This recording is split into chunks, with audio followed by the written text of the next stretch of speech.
The points we're going to cover are going to be the leg points. The leg point's main use is to either turn his body, to spin him around, or to drop a taller person down to your height. So if you were dealing with a very tall person, instead of reaching up, you come to a leg point, you bring him down a little bit lower. There's also a special relationship that exists between this arm and this leg. By locking any point on this arm, the opposite leg becomes very sensitive, which we'll show a little bit later. First two leg points we're going to cover are going to be in the same area of the leg, but different sides. If one has the leg bent 50% of the way between the hip and the knee, so we go halfway, and 50% of the way around, inside and outside, are the 2 points we're going to use. The inside point is called spleen 11.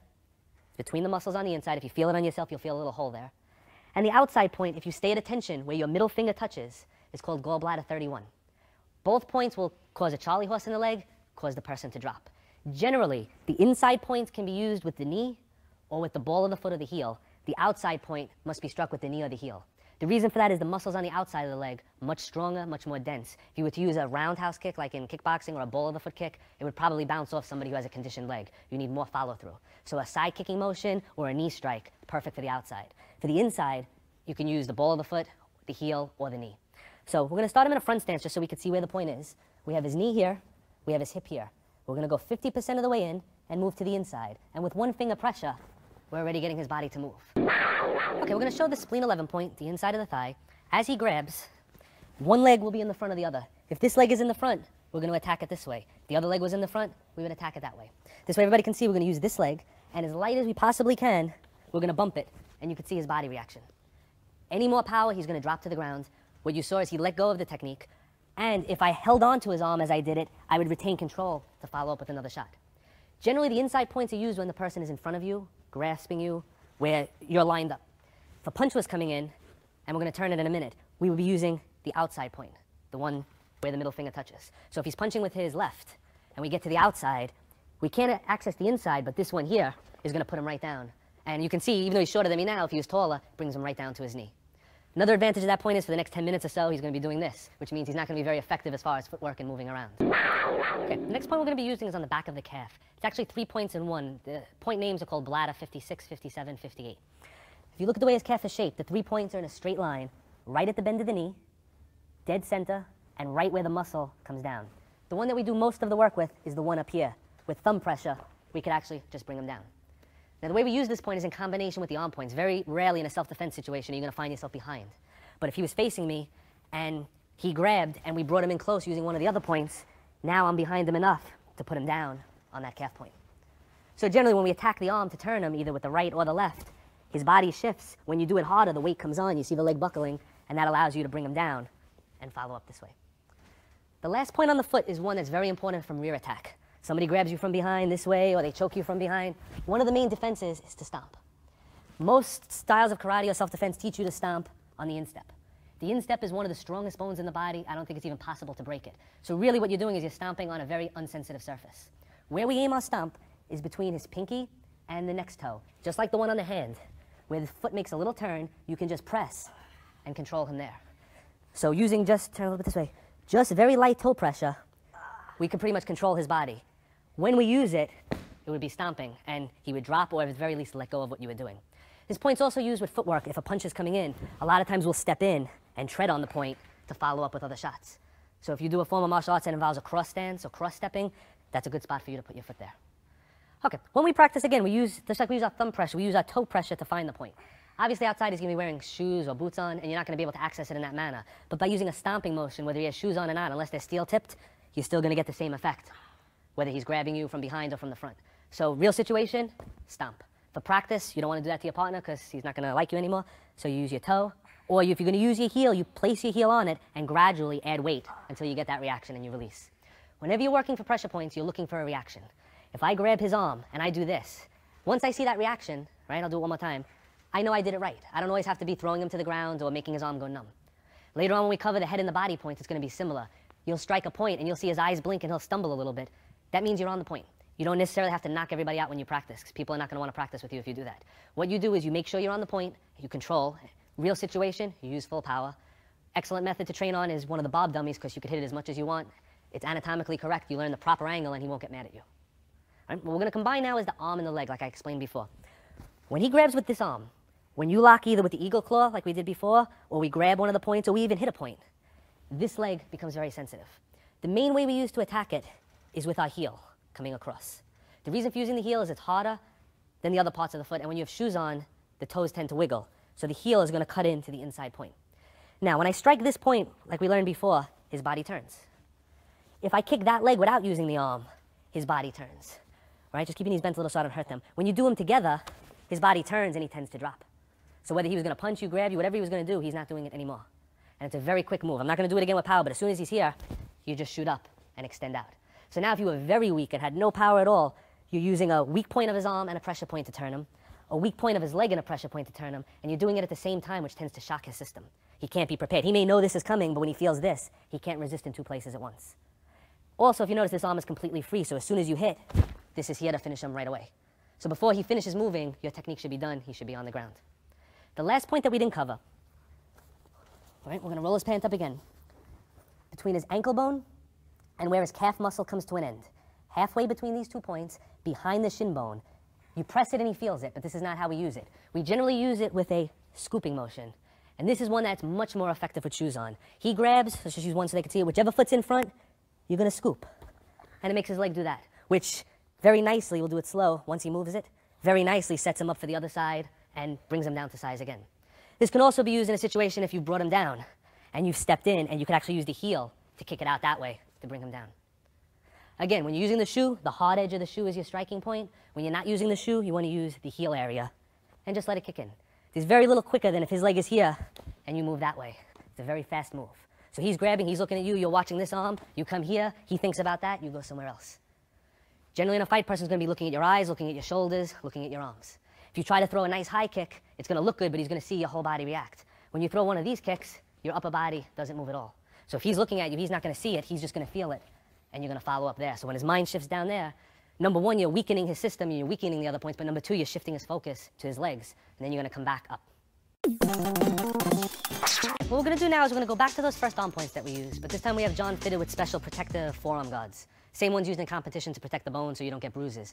Purpose of that, number one, is so that he allows me to finish what I'm doing because it's starting to hurt. But the main reason is this way we can show that the points work even through a winter coat or through padding. An example would be the hit point that we use. Now, it's going to be hard for you to see, but everybody remembers it's the one halfway. With practice, you will know that it's halfway, and you won't have to roll the sleeve up, and that's where the training comes in. I've done that, so I'm just going to show you. He lets go. Right? He grabs on the other side. We catch it from another angle. Same thing. He lets go. And remember, I'm still using the soft part. Now that he has this, I can put the knuckles in, and it works even better. What we're going to have him do is grab different spots. Basically, there's only so many ways somebody can grab you. They could grab your arm, your elbow, your shoulder. They could do it on the other side. They could double grab. They can choke you. That pretty much covers most of the grabs. All of those grabs, most of the time, are going to start with an arm point and then follow up with a head, neck, or body point, or maybe even a leg point. So as he grabs, he's just going to grab at random. We're going to use different points to get out. Doesn't matter which one we use. And you're going to see you just get a good reaction. Two arms, we can either focus on one or we can focus on both of them to set him up for the next point. Now, keep in mind, even with the pads, I'm not hitting very hard, and he has padding. Without the padding, the reaction would be much more severe. So a general principle to try and follow is when he grabs you and you have an arm, strike the arm point. Instead of trying to travel all the way up here, which he expects, strike an arm point.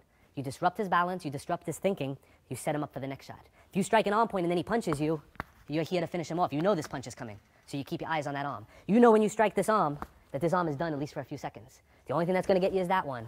Just be prepared for it as you come in. And when you strike it for real and you're here, he's not coming up with that arm. This is going to be there first. So general rule, start with the arm points, work your way in through the body. As we go through the next series of videos, you're going to be learning more about the head and the neck points and the torso points. You're also going to be learning certain self-defense techniques. You're going to see the common thread is we generally look to go for the arm first, then either to the torso or the head or neck. Leg points tend to come in depending on his balance. Like we said before, if we bring him down and his knee bends or I see an opening, the leg point is there. If I don't use the leg point. The primary thing to learn to be good at pressure point fighting is learning the arm points. Right now we're covering stand-up, and we're not even covering punching or kicking yet, which we will get to. When we start adding punches, let's say he throws a hook in, we're striking arm points to set up the next blow. If we're doing ground fighting and he's choking us, we're using an arm point to either set him up for a strike or a follow-up block. So if you're very good at the arm points, you'll be very good at pressure point fighting. If you're always looking for the head or neck points, number one, they're not going to be as sensitive as they should be because they're not going to be set up properly. And number two, you're attacking what he expects you to attack. He expects the punches and the hits to come to this region. When he does something to you and you go somewhere else, it sends a shock through him where mentally, you're not just physically defeating him, mentally, you're making him not know what's happening. When somebody attacks you in the street, Generally, it's not the first time they've done it. They have experience, and through experience, they know what's going to happen. They know they're going to punch, you're going to put your hands up, you're going to get hit, you're going to fall down. Anything that's done to change that order is going to mentally pause your opponent. So you're freezing him mentally. And while he's in that little indecision in his mind, that's your opportunity to follow up with your strikes.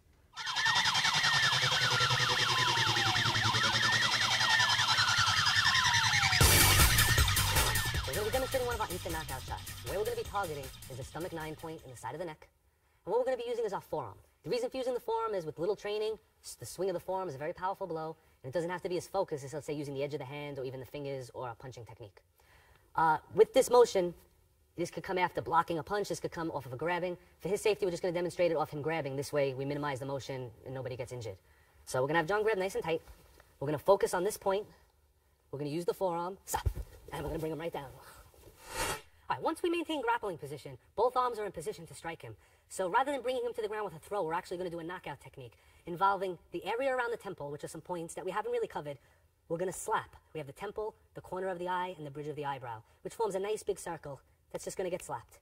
And on the other side, we're going to use the ridge hand to strike all bladder 20.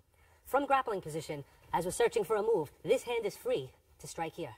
This hand is free to strike here. So what we're going to do is we're going to lock up, we're going to bring him down, and we're going to show the basic knockout, and he's going to drop. Okay, the last point on the shoulder region is exactly at the apex of the trapezius muscle. So basically, we divide his neck and his shoulder in half this way, and we divide it in half this way. And this is where we're going. And we can actually press it and get some effect.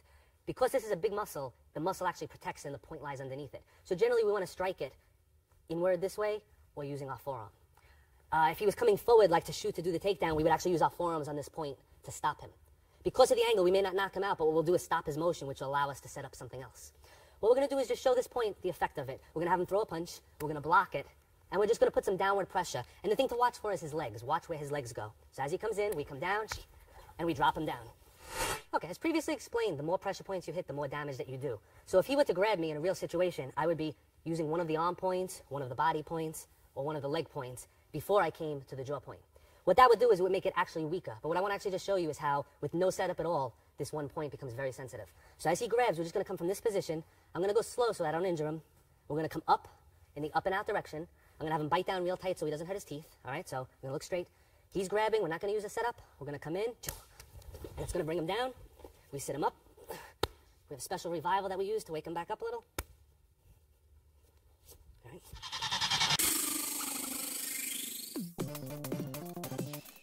At this point, I like to go over the proper revival techniques. The purpose of the revival techniques is to wake your partner up if you do a knockout, but most importantly, it's to make sure that he doesn't have any adverse effects. What can generally happen if you knock somebody out, they will wake up on their own, they want to stay asleep forever. But when they wake up, they're going to have headaches, their stomach's going to hurt, they're just going to feel almost like they have a hangover. With the proper revival, you're restoring energy, basically, that you took away with the strike, and you eliminate that effect. The first type of revival is what we call arm revival, basically any of the arm points that we strike. When you strike it, what we're going to do is we're going to actually stop energy to that point, so we hit it, the arm goes to sleep. Now, he's feeling a pulsing right now, that hurts. The way we wake it up is we hit the exact same point with an open palm, with approximately half the power, with a slap. And then we massage the area. And we repeat that. Slap, and massage it. And after you do that, he should have full use of his hand again. So the arm revival is basically simple. Whatever you hit it again. But you hit it with half the force, and instead of hitting it with a focused area, we hit it with a flat palm, and we just massage the area. Flat palm, massage the area. And that'll bring your partner's arm back. This way when you're training, you hit those points, you can practice it more than once. As far as the head, the neck, the body, we do a technique like we did, we strike, he falls down. All right, he'll tend to just be laying down, basically. The first thing we want to do is we want to sit him up. So we grab him by the head. Okay, now, if he's really out, he won't fold his own legs, so you're going to fold his legs. We want to keep our knee in the base of his spine. We want to keep our hand on his head. Now, if we struck him on this side, we want to revive on this side. If we struck him on this side, we revive on this side. Where we're going to be reviving is right next to the spinal cord. This one called the bladder meridian. I'm going to show it myself, actually. Not over here, a little bit over, right in this line. This is called the wake-up nerve. Similar to the arm points, we're going to slap it and massage. Slap it and massage. At this point, he should be awake. He may still feel groggy, so what we're going to do is we're going to take our thumb and forefinger. We're going to place it at the base of his back with the spine running in the center, and we're going to run our hand up his spine a couple of times. In Chinese medicine, they say all energy in the body is stored in the kidney region. And when you do this, according to the theory, you're bringing the energy back up into the head. Medically, most likely, you're just stimulating the nerves that go into the neck and head area, and it's waking him up. But either way, the function is what matters, not what causes it. After you finish that, to restore more energy, we're going to start with the hands. Again, in acupuncture and Chinese medicine, each finger controls a different part of the body. So, for example, the pinky finger is considered the heart, the ring finger is considered what they call the pericardium, the index finger is the large intestine. So what you're going to do is you're going to pinch, starting at the pinky finger, and pull. Pinch, pull. You should feel like a popping sensation. If anybody ever got a Chinese massage before, this is what they do. They massage the points, they pop the fingers. And what that does is it wakes up and stimulates all of the nerves. And that covers the revivals. Okay, remember that due to the effectiveness of pressure point training, there's a certain danger involved in the practice. One should always practice under a qualified instructor. And keep in mind that pressure point training is designed to enhance whatever art that you study. Whether you're doing a striking art, a grappling art, or a joint locking art, use pressure points. Pressure points do not replace what you do, they just make what you do more efficient and